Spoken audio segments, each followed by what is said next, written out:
Morning and welcome. Hello there. You found me. Fight CPS with your host, Bob Pace. And for assuming they're new, that's kind of shocking that we have to fight a government agency that's supposed to help us. But it seems like there's a lot of rogue or bad CPS. We have all something in common, all of us. There are bad CPS entities out there. Now, I'm not saying all of CPS is bad, but I would say probably half of the agencies in the United States and around the world have really developed into a bad agency. They are being investigated by the Department of Government Efficiency, DOGE. I'll talk more about that organization. Now, I'm here to help y'all with one of the life skills that I talk about, which is the child protection system. It is a government entity that's found in every county in every state. So if your state, like say North Carolina, has 100 counties, there's 100 CPS, 100 child protection systems. In California, there's only 58 counties. And you probably say, why does North Carolina have more counties than California, who's a bigger state? Well, the difference between North Carolina and California is that we have diverse conditions here. Not all of the state of California is populated. I mean, it is one of the most seeked out places for people to come to, and it's very crowded in the cities. But there's a lot of open areas like Death Valley. Who wants to live in Death Valley? So, anyway, these county entities were mandated by Congress in 1962 to protect our children from neglect and abuse. But they're also supposed to do family reunification. Studies have shown that the best people to raise their children are the biological parents. That's right. The biological parents of the children are the best. Now, some of the parents are bad. There is abuse and neglect going on all the time, but not as much as it seemed like a lot of reported ones. The problem being is that the bad or the rogue CPS entities take our children that are not in danger. You see, you're not supposed to touch our children if they're not in danger, meaning there's no ongoing physical or neglect to the child. You don't take the child or break the family up and destroy the family unit, which a lot of the CPS entities are doing. They're destroying the family unit. The family unit is very important, and these rogue entities are so bad. I just put up a banner. I don't need to read it. You guys can read. But that's one of the ways that you can interact with this live stream. There are many ways you can interact with the live stream. But text a message is good because that way you get to ask your question. Now, you're probably saying, who am I? Well, I've been doing this now for 21 months, for over a year and a half. And I've talked to over 2,500 people. That's 2,500 people, not only from all 50 states, but from 22 other countries. United States makes it 23 countries. And I try to share what I was going through. I, too, was a victim of CPS like you all. And we have something in common, all of us. We encountered a rogue CPS unit that took our children when they not necessarily had to. That they did medical trafficking. They force you to do something medically, which is wrong. These social workers are individuals like you and I, but somehow they've egoed out on themselves. and they run it like a Gestapo unit.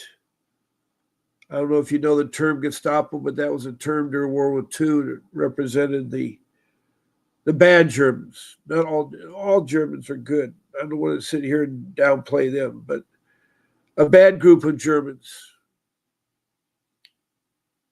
Anyway, the CPS, you can't trust it. Now, I've been doing this because I've been involved, and I want to share what I know about CPS. I'm not an attorney. I'm a loving father and a husband.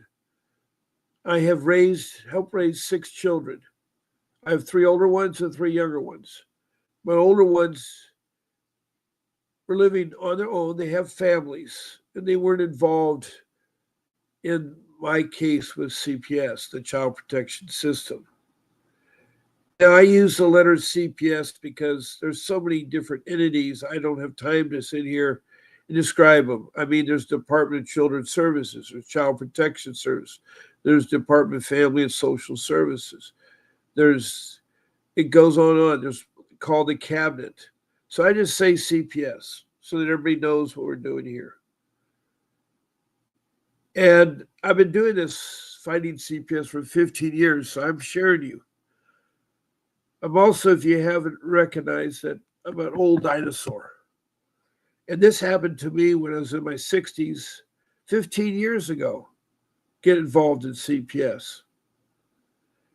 It happened to me in the worst time of my life in 2010. You know, I was still working. I was 60 years old, laid off from my job through no fault of my own. And somehow I had a great job that paid well. And I went and started this new job. The new job lasted a couple years. I mean, I had worked already 45 years.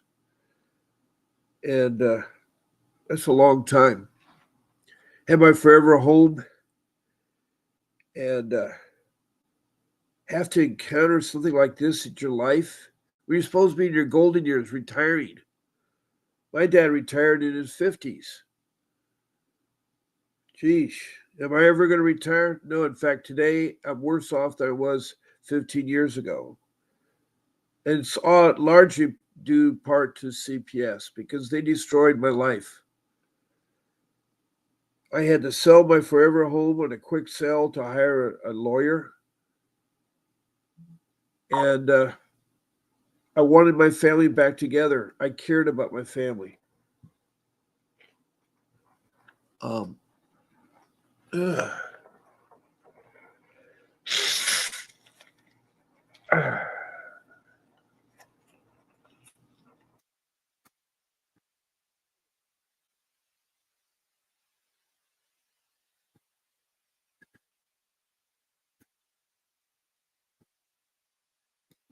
Now, I had mentioned other countries, and those countries so far have been Indonesia, Bangladesh, India. In the Middle East, it's Saudi Arabia and Libya. Then we go to the continent of Africa, and we talk to Liberia and Sudan, and then the Republic of Congo, up to Rwanda, Mozambique, and then the provinces of South Africa. Then up to Europe, we have the United Kingdom, England, Scotland, and Wales. Then we've had Denmark and Sweden. All those people have called in or texted in.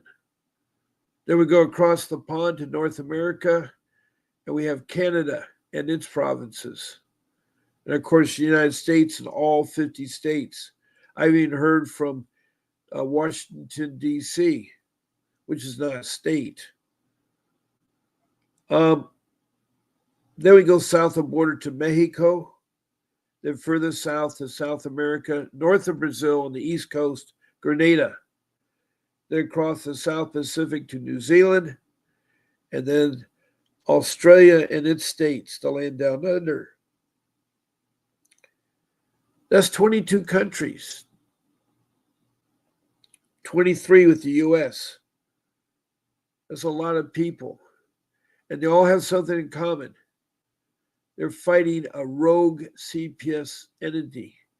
And the reason why most of us are affected, because it takes money. If you know anything about open heart surgery, which I know nothing about, really, that it involves a professional doctor to perform the repair of your heart. Your chest cavity has to be opened. You have to go there with an organ and do the repair work, whether it's to replace a valve or doing something to keep your body alive. But you certainly don't want a layperson operating on you. And I don't think a plumber or an auto mechanic can repair a heart. So it is specialized. So you do need an attorney, but you need the right kind of attorney. And this is where it gets complicated. This attorney needs to be trained, educated, and licensed in juvenile law, family law, and dependency law. Those are the three areas of law that this child protection system is going to get you involved with. You have to have this attorney who's able to navigate and not be afraid of fighting this powerful entity that's $1 trillion business a year. It's trillions of dollars, not billions, not millions, trillions. It's hard to understand because I don't know of any $1 trillion people. I know a company that's $1 trillion, and that is the GPU company, the graphics, the people that make graphics for computers, Nativia. They're the ones that are $1 trillion business. But our government has this money, and it's sad, but they have the power, but the power is so loosely. Because all you got is a real simple structure. You got a group of social workers within social services that has formed a child protection system. They have managers and supervisors, and they have a director. That's it. There is a civil rights coordinator in every state at the Capitol. There's an ombudsperson, and there's the child welfare director at the federal government. Now, we do have DOJ, the Department of Government Efficiency, investigating social services. I know they're investigating them because when I called a couple weeks to talk to an intake worker at social services, a lady got on the line and said, "Hi, I'm a supervisor for DOJ, and I'm here to listen to make sure that you're given your equal rights and you're treated fairly." Because you see, for a long time, not only is the child protection system corrupt, social services is too. It's sad. It's really sad how they take advantage of people. And see, it seems like they're supposed to provide you, whether you're in child protection or trying to get a shelter or food or whatever, they're supposed to provide you with the necessities of life. And they are food, clothing, shelter, medical, education, transportation, and even a job. Through the programs that they have the food programs. In California, it's called Fresh Care. Other places will have other names. Food stamps is what people mostly know what that is about, food stamps, because a long time ago, they used to issue a booklet that had paper money in there with different increments.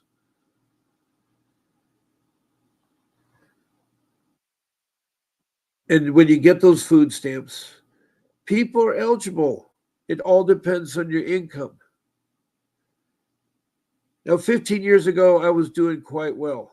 I had my forever home. I have my beautiful family. And as I said, I've helped raise 6 children. And I had a great job. 45 years till I lost it. At age 60, I was just completely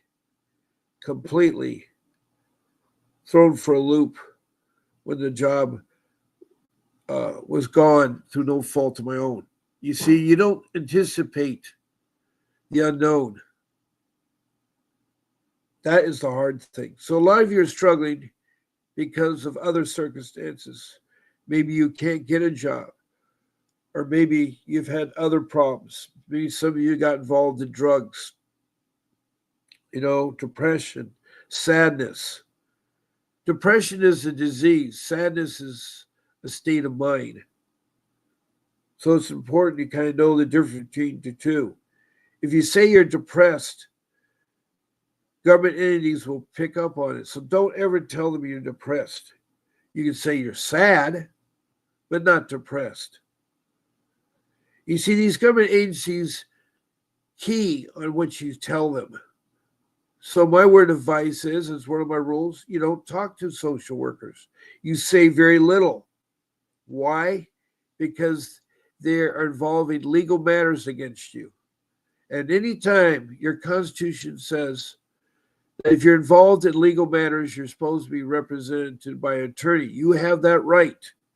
And if one is not, if you can't afford one, then one has to be represented for you. You have to have either a court-appointed lawyer or public defender. The sad part about it is even them are corrupt.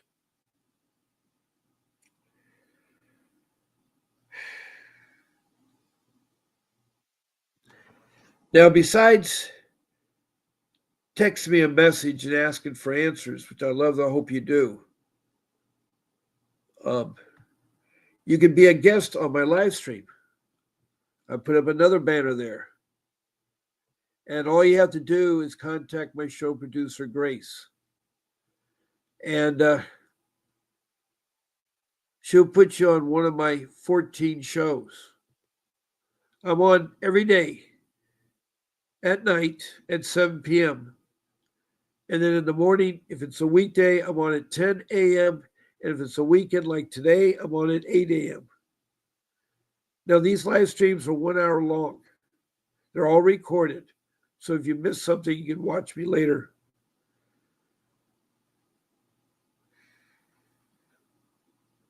But I'm here to help you. I'm here because I care about you. And, all of you, there are so many of you that call in. I have my regular people that come into my show all the time. And there's Dorothy Cook, who's from North Carolina. She is a remarkable lady. She's talked on the show. She has had a horrible case. And she is recapping what I'm saying, which is good. And we have a new person here, Bishop. I don't remember a name named Bishop, so welcome, Bishop. I'd hope you'd tell me where you're from and something about the case. Yes, they just use police. Well, yeah, I know, Bishop, you're angry. The word murder is pretty severe. Now, since you brought up the police, let me explain to you about the police. Now, dealing with the police is another life skill that you have to deal with in life. Now, I have been trained as a police officer. A long time ago, in my teen years, I was an ocean lifeguard. I have 10 years of ocean lifeguard experiences. And I had to go to the police academy to learn because I'd worked on both coasts, the East Coast and the West Coast. And I actually had to make arrests. And if you make arrests, you have to learn how to do it properly. And you have to learn skills to apprehend someone and take them in. You had to learn how to use handcuffs. But one thing I really learned in police skills is that you are there as a servant. Meaning you're supposed to help them. You're supposed to help people. But a lot of policemen are angered. Just that video 2 days ago or 3 days ago about a black man driving in a car without his lights on. And I guess there's a law in Florida that you must have your lights on if it's rainy or cloudy. I don't know what the conditions were, but he had been stopped. And of course, it seems lately there's a lot of policemen that join in. And they had their guns drawn. And this guy clearly had his hands on his steering wheel and was trying to talk to the policeman in the back window who sat with his thumbs on his chest trying to be really a Billy bad. Really bad A. It's part of their macho experience. See, when you're a policeman, you have to learn people skills. People skills are so important. You see people skills in the food industry. You see people skills in the service industry. People skills is another life skill that you need to develop. You have to learn how to work with people, how to be respectful to people. Now, I know there are a lot of bad people out there. There are people that shoot policemen a dime a dozen. And it's a horrible job to be a police officer. But you certainly don't let your anger or frustration of your job or the anger or frustration of something may have happened to a colleague.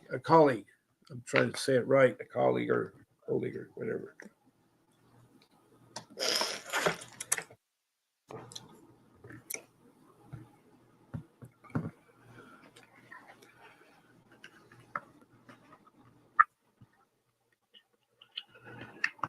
Oh boy.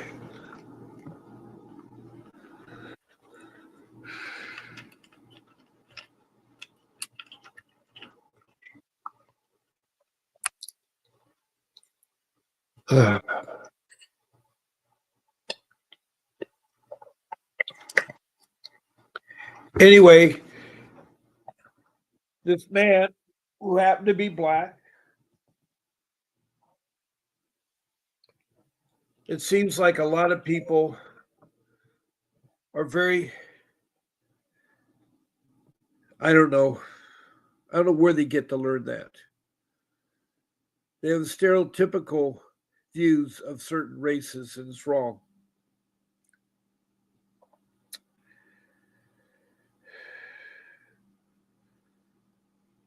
The black person has definitely been persecuted for a long time.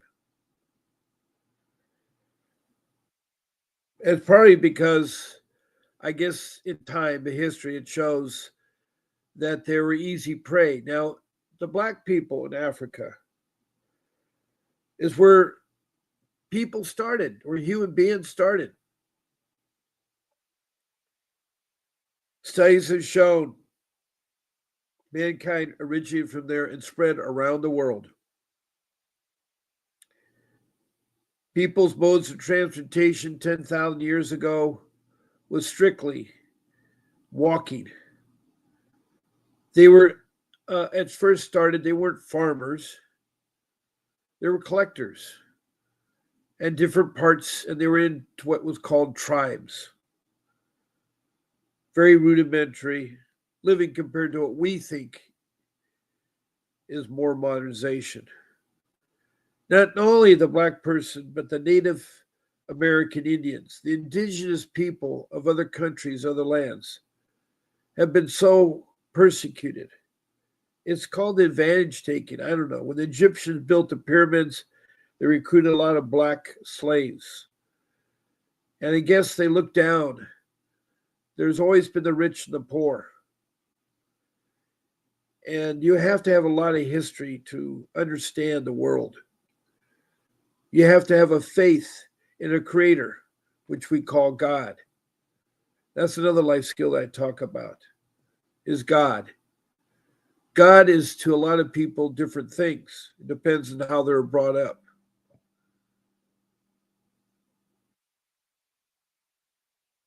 And I probably digressed a really lot here, Bishop, from wherever you are, about the police. Now, they're not necessarily murdered people. That black man that was stopped by the police, they all got really physical. One guy took his elbow and crashed in the glass. And then another guy came and took his fist into the face. No provocation. They're angry. When a police officer does that, they're angry because either they've been on the job too long or they encountered people that spit at them or no respect to police officers. Or they had a friend that the police officer was eating lunch just the other day. A bunch of police officers were eating lunch and there were shots fired. I don't know if anybody was killed. So it's a whole world. And the police are involvement with the child protection system because social services, those social service workers, use them, and they use them incorrectly. Because what are most policemen? They're dressed in battle fatigue. They're intimidating. When you see a policeman or, a policewoman, I should say a policewoman or a policeman, they're dressed to protect themselves and to handle any kind of situation. So they're going to have armor vests on. They're going to have heavy clothes, boots, combat boots and stuff.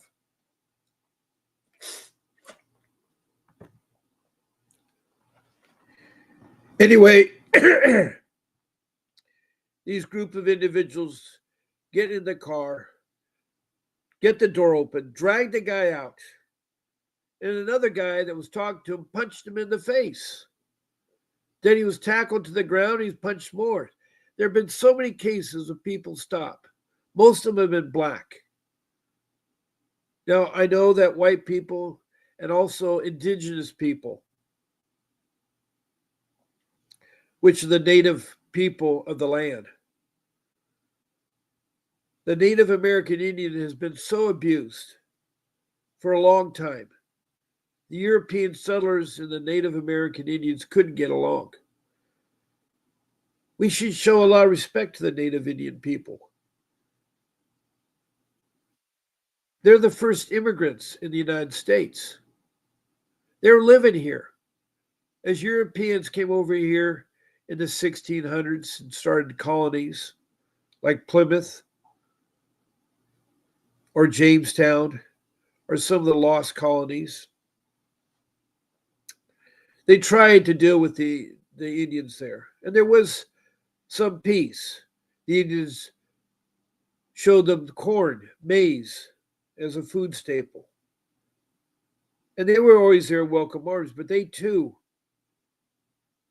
had a very sort of war type culture. It seems like war among tribes have always been around. People always want to get something better. And what you do with the child protection system is they use the police. But see, for instance, the purpose of the police is supposed to protect the social worker, not be intimidators or try to enforce the laws of child protection systems. They're supposed to serve warrants. Sheriffs are the ones that usually serve the warrant. That is a legal piece of paper that legally tells you you're supposed to do something that was gotten from the judge of court, and you have to follow along with it. You have to respect what it is. So they're supposed to serve that warrant on people that are wrongly or maybe rightly accused of doing neglect or abuse.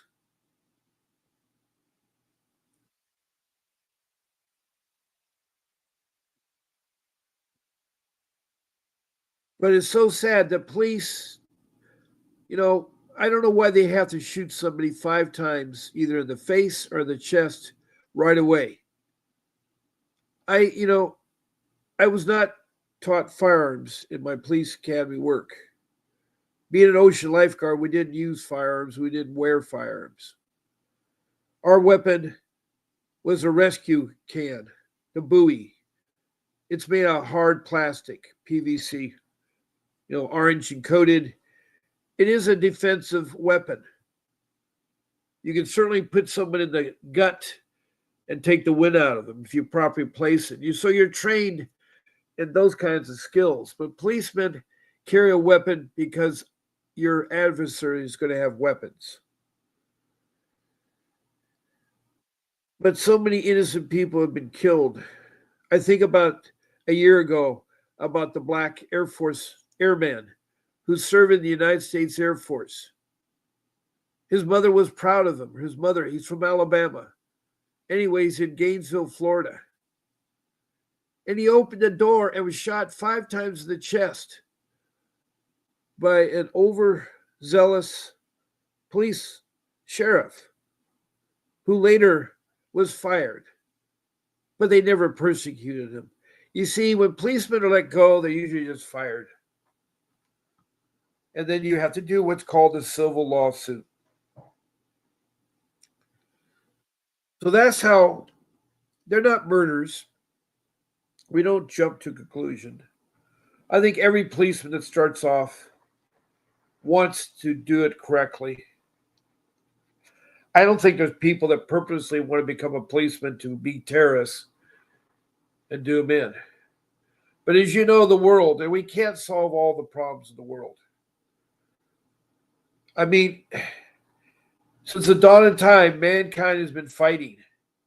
The Israel people, who are in the news a lot lately, have been fighting with the Arabs for thousands of years.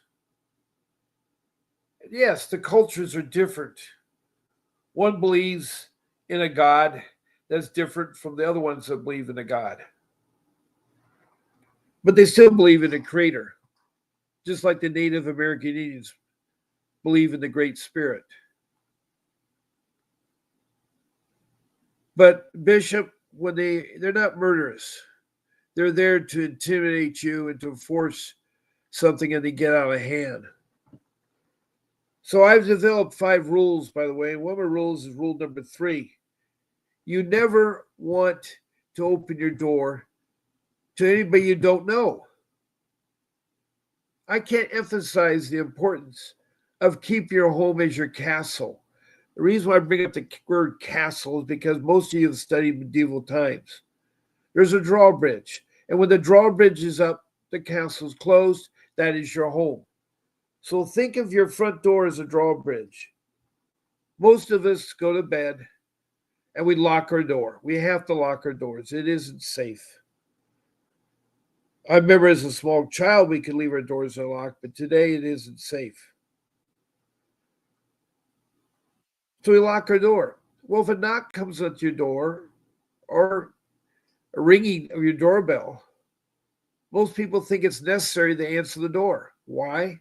Because a lot of times it's your family members. It's a kid down the street who wants to visit, you see your child. But you really can't do it anymore. You run the risk of being shot at and killed.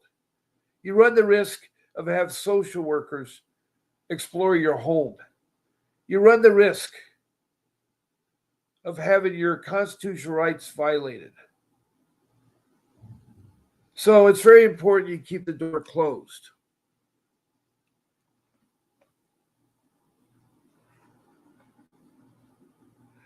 And I'm trying to answer questions that come into this room.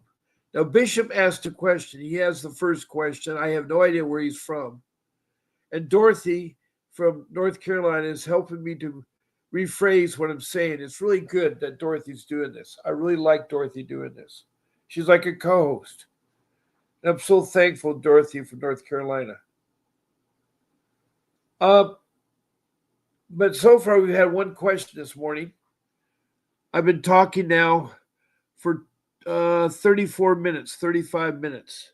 My show ends at 9 o'clock in the morning. And so I have 2 clocks that I have. I have the clock, the real time, which right now on the west coast of California Pacific time, it's 8:50 in the morning. 8:50 in the morning. But as you saw, I started late. So I use my running clock, which says we have 25 minutes left. Not 10 minutes, but 25. Now, I can't believe I'm 15 minutes late this morning, but I have technology problems. I have to rely. Right now, our program, which I use, is SteamYard, needs to be updated. And I've asked the show producer, Grace, who works behind the scenes, to help fix it. Because I certainly don't want to be taken off the air here. Now, I'm going to put another banner on, which involves my phone number. And I'd really like to have you guys call in. Now, during the weekdays from 8 to 10 and from 11 to 1, I talk to potential new clients that want to hire Mr. Davis. And you can call in and talk to me about hiring Mr. Davis. Mr. Davis has created this live stream to help out his business. He has a business to run. He's a lawyer. His hourly rates are $500 an hour. The rates will vary from across the country from $200 an hour to $1,000 an hour. He's a mid-range attorney, but he's one of the best ones in the country. And he will defend you if you retain him, whether you're in California or in Maine or South Dakota at the Lakota Sioux tribes there in the Rosebud Reservation, or you're in Texas or Oklahoma. He is a real fighter. His background is juvenile law, is family law, is dependency law. He once was a foster child himself, so he knows it quite well, the foster care system.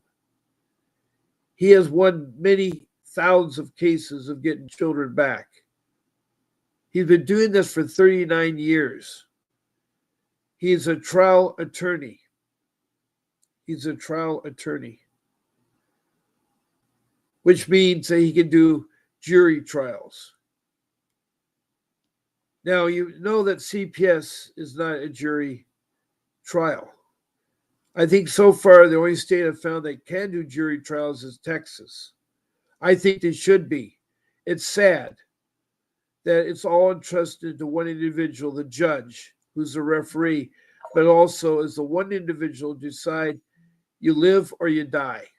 I know I'm saying that drastic because I feel that way. My children were taken, they weren't in danger. Stupidity caught me up because I did not know or how to prepare for involvement with Child Protection Services, the CPS. CPS came into my life and I knew nothing about them. It first started with investigations by alleged reports from either professionals or lay people. Now, let me tell you about the professionals. These are your doctors and nurses, your teachers, your administrators, your caregivers, your police, your fire. Anybody that works with children professionally is mandated by law to report abuse or neglect. But sad to say, statistics support that only 50% of the time they're right with their claims when they call in and report. The problem with the reporting system is bad. Someone can call in anonymous, don't give a name, don't give a phone number, and say so-and-so is doing something wrong with their children. Now, lay people are a different group of people. They're your neighbors, relatives, the person at the store, the common people that don't work or train with children. But these mandated reporters, the professionals, get it right only 50% of the time. And the lay people are worse because they get it right only 25% of the time. If you really want to know how bad CPS is, look how they've treated the Native American Indian children. From 1875 to 1978, which was the first time they had a law that was protected the Native American Indians, the ICWA, the Indian Child Welfare Act of 1978, which basically said that if you're a Native American Indian, and usually that's 25% blood, 25% blood,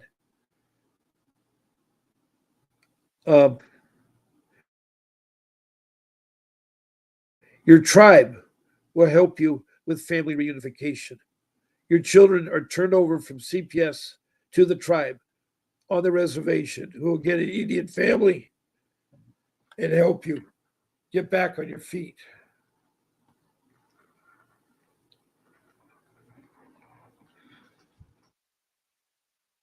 Now, I have my number up there for you all to call in so that you can ask questions. And you don't have to hear me or see Dorothy typing.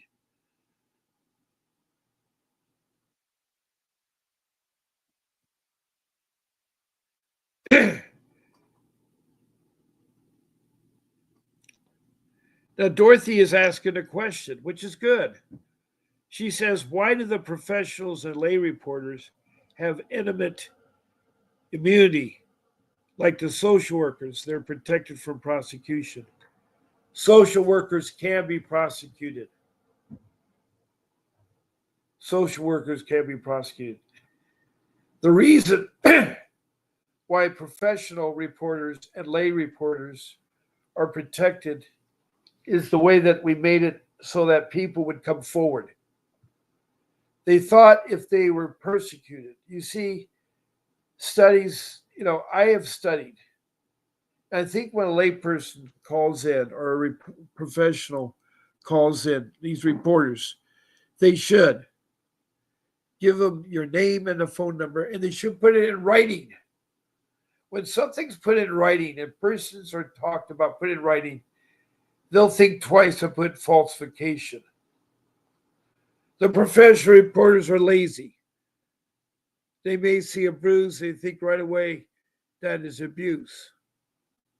Or maybe that bruise is caused from a sporting incident or falling down or someplace. They're too lazy to maybe investigate it further. But they should not be held from immunity because a lot of false reports are made. The lay people get it right only 25% of the time. The professional gets it only 50% of the time. And those are really hard statistics. Studies have been shown that this particular agency has gotten out of hand.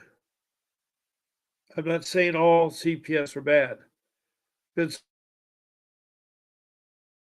It's hard to see through the forest. A forest can be very dense, and that's what CPS is. It's a very dense organization to filter through good and bad. All you have to do is look at an example of 8 social workers in Prescott, Arizona. These 8 social workers had a combined total of 35 years of experience helping out families and protecting children. But on one day in the summer of 2022, they decided to buy pink t-shirts. Now, pink is recognized as a color of breast awareness. And they're certainly not there supporting breast awareness. They had their own agenda. Because on the front of the pink t-shirts, they stenciled in white letters, professional child kidnappers. Now, professional child kidnappers is an awful term, especially down there. I mean, it'd be like if our president put on his chest that he was a people hater. It's a wrong message. So they wanted to intimidate families out there. So they wrote that on the front of the t-shirt. And when they walked by on the back of the t-shirt, they stenciled, parents, do you know where your children are? What kind of message is that? And that's your social worker. Just like there is rogue social workers and rogue policemen. I know they're bad out there. Now, I don't know what the statistic shows, what percentage of policemen are bad. It's just so far, the professional reporters have shown And it's only the falseness. They've failed 50% of the time, and the lay people have failed, 75% of the time.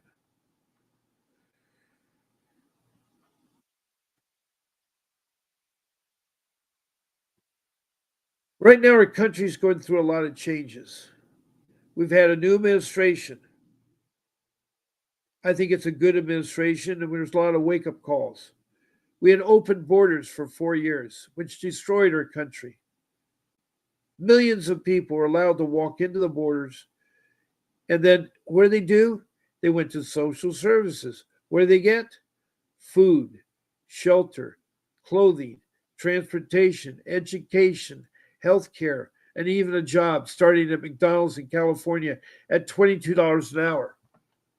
Yes, you heard me right. In California, on the front of McDonald's, we're hiring $22 an hour. 22. Where I know some people in different parts of the country are lucky if they get $8 an hour. In California, I think the mandated wage is 15. That's a lot of money. Now, I know I'm old dinosaur. I started $1.45 an hour. Then went to $1.65, then $1.75. But cost of living was better back then. Gasoline was 25 cents a gallon. Milk was only 50 cents a gallon. Bananas were 10 cents. Bread was 10 cents a loaf. Now you go out and buy bread, it's $2 a loaf. Milk now is, some of it's $8 a gallon. If you get the fancy milk, I think the other milk is $4 a gallon. Bananas, instead of being 10 cents or 70 cents a pound. Cabbage, that used to be 25 cents, is now $1.50. Tomatoes, Roman tomatoes. Now, I know all this because I shop. I take care of my family, I do the shopping. But I know that $100 today did not buy what $100 did 30 years ago or 20 years ago, whatever. So we have a lot of changes going on. And what the new administration is trying to do is, one of the campaign promises was that our borders would be closed. It used to be we did not have, we had open borders, but you had to have something in return. If you came to our country, you first had to learn the language of the land. There were no books in other languages when you came to the country in the early stages.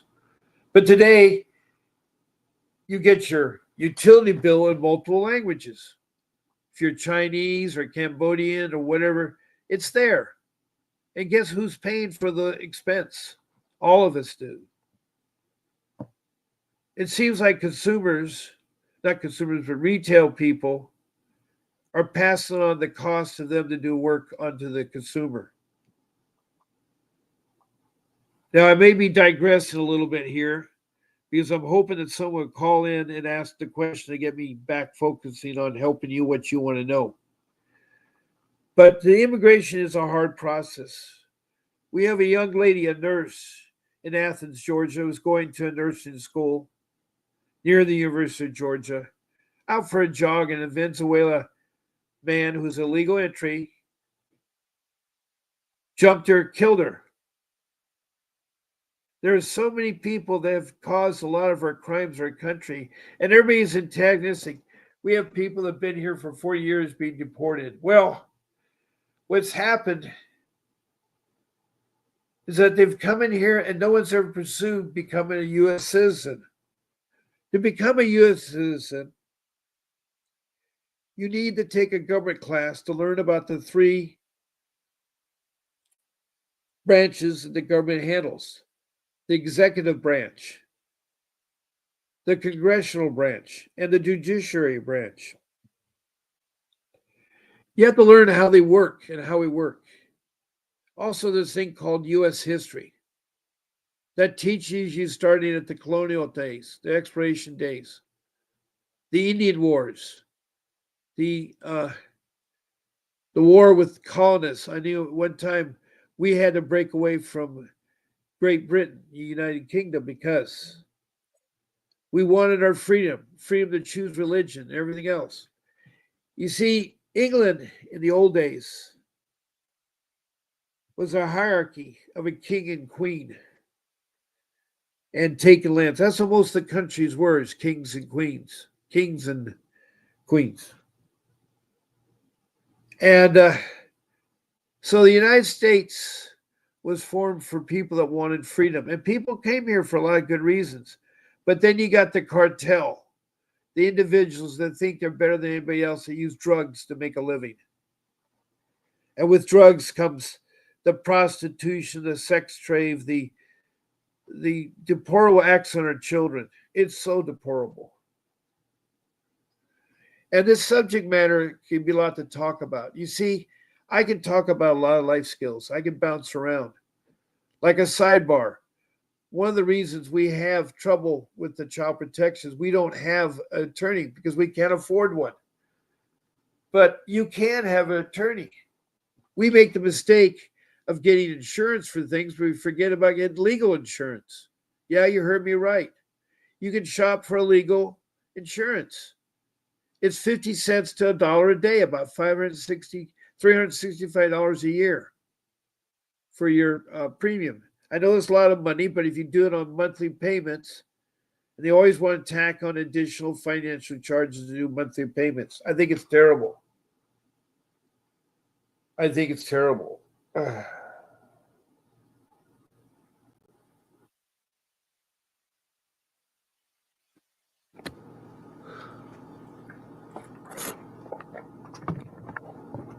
Uh,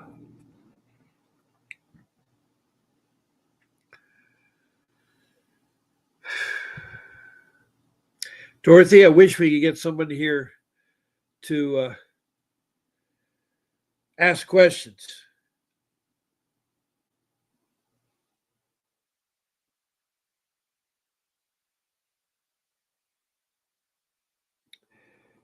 Yeah, California has become a very political state, Dorothy.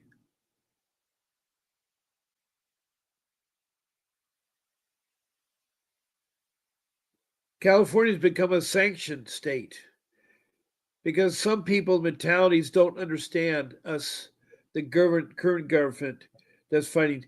You see, it's hard when you have people that have come into this country for so long that have not gotten citizenship.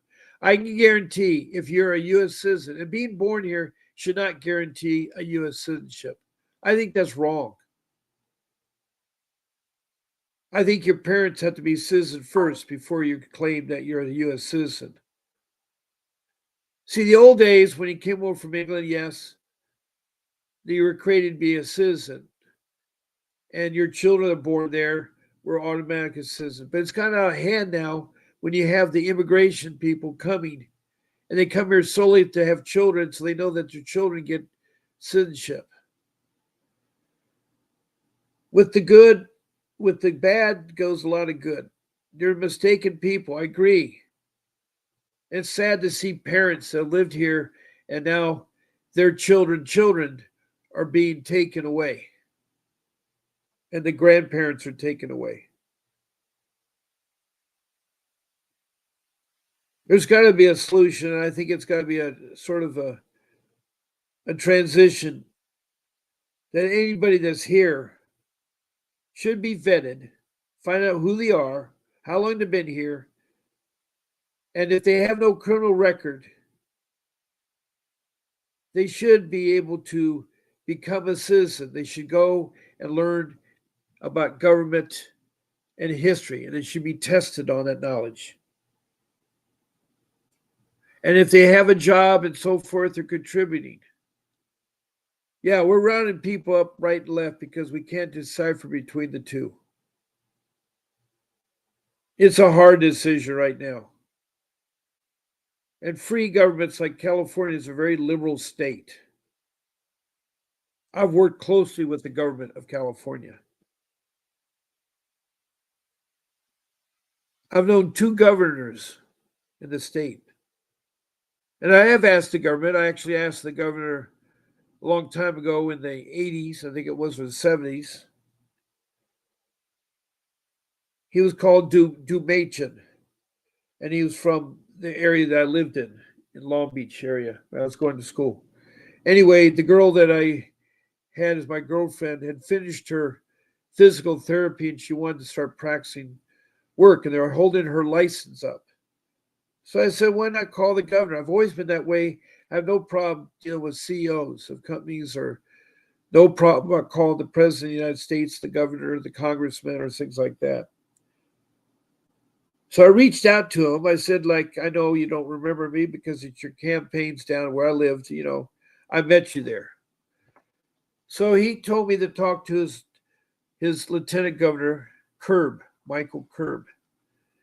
I said, Michael, there's a problem here. My girlfriend needs to get that job, and she needs that physical therapist license. There seems to be a hang-up. Well, in a couple of days, I got my girlfriend her physical therapy license, and she could go out and go to work. But that took to get to know who you need to know. Now, another governor is a guy that is a great actor. He has this expression, I'll be back. That's Arnold Schwarzenegger. He had a home over in Sunset, over in West LA. And I'm working as a senior estimator, senior project manager, building roads and highways for a private company. And I have contract works with cities and the state building roads and highways. Well, one of the roads was in front of the home of Governor Arnold Schwarzenegger. And he was out in his yard one day. He says, what in the world are you guys doing? I told him that too many people were traveling high speed on Sunset Boulevard up in the things there. And they were having troubles with maneuvering the turn and they were rolling and crashing into homes. So he talked to me. I talked to him. It was a nice experience. But little did I know later that during his administration that he would kill me. Not about way, he didn't really know it. But the state of California was going bankrupt. And in 2010, my company had to close its doors to general contracting because I had acquired all these contracts. They were small contracts, only $250,000, $300,000, but I had $63 million worth of contract work with the state of California Department of Transportation, Caltrans. But they wrote me IOUs. They were on the verge, just like Detroit had already gone bankrupt. But they need to save the money. So they said, look, we'll borrow that money. They're not supposed to touch that money, by the way. That money was set aside as public funds to be awarded. But they wrote me IOUs, and I could have fought them. Do I wish I did? Yes, I wish I did. But I did not own the company. My owner did.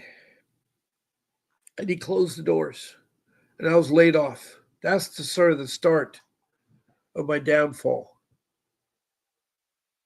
to a government entity. At that time was headed up by Arnold Schwarzenegger.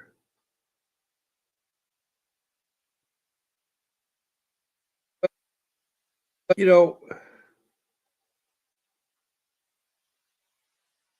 I did try to contact him, by the way, but he didn't remember who I was. It's trouble with that. I mean,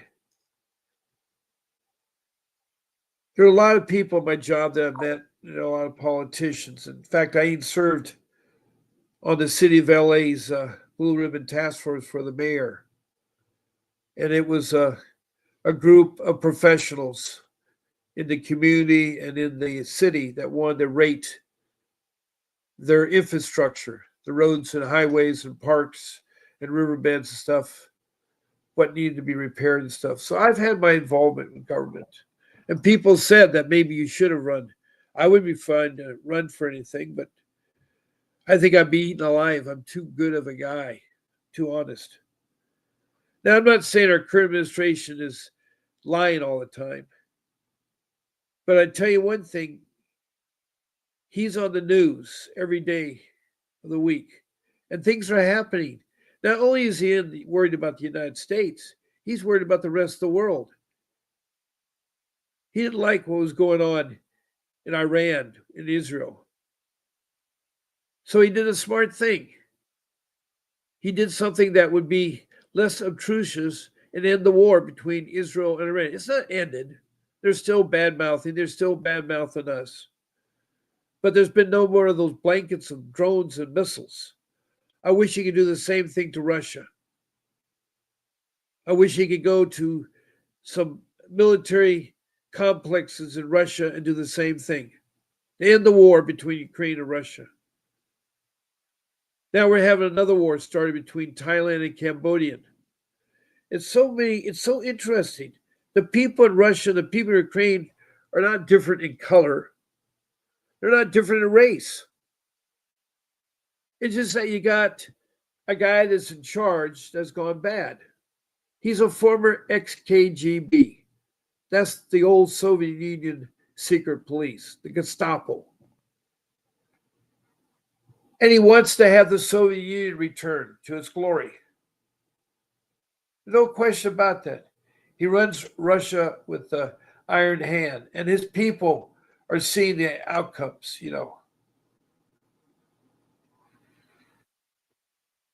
It's wrong for another country to invade another country. They say, well, look what the U.S. does.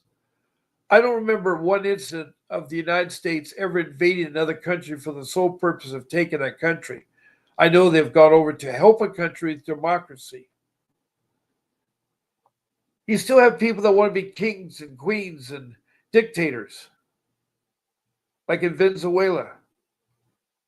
It's really tough out there. The people that are being hurt are your children. Now, our agencies are bad here, but think about it in other countries.